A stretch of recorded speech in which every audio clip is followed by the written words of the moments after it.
Magandang araw po sa ating lahat, sa ating mga followers, sa ating mga viewers. Narito po ang isang tula na requested sa atin ng mga mag-aaral na magsisipagtapos ngayong school year 2023 to 2024. So narito po ang pamagat ng Mamimiss Kita. Sa pagtatapos ng araw ng pasukan, tayo'y magsasaya, nakakalungkot man. Tayo'y mag-iiwan ng pansamantalang paalam, luha may pumatak, ay dapat pigilan.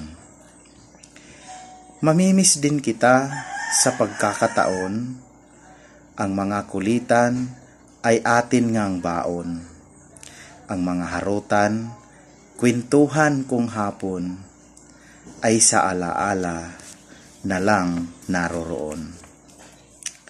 Mamimiss din kita sa sobra mong lambing, araw man ay kulang kung di ka kapiling.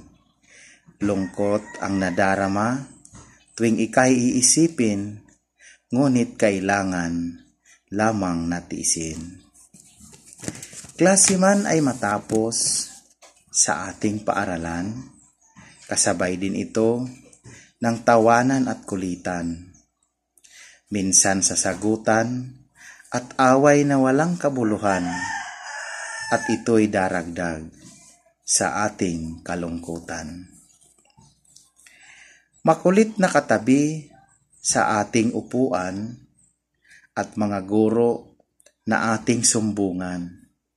Matibay na samahan at pagkakaibigan ay mamimiss natin, ngunit ay huwag kalimutan. Sa kabilang banda na usap-usapan, paalam din kay crush na siyang kasiyahan. Kapag siya'y nakita, buong araw ay napupunan ng lungkot at tahimik na ating isipan. Ang maging kabahagi sa silid-aralan ay nakakalungkot kung may isang kulang, subalit kailangan na ating tibayan dahil kung nag-umpisa ay may katapusan.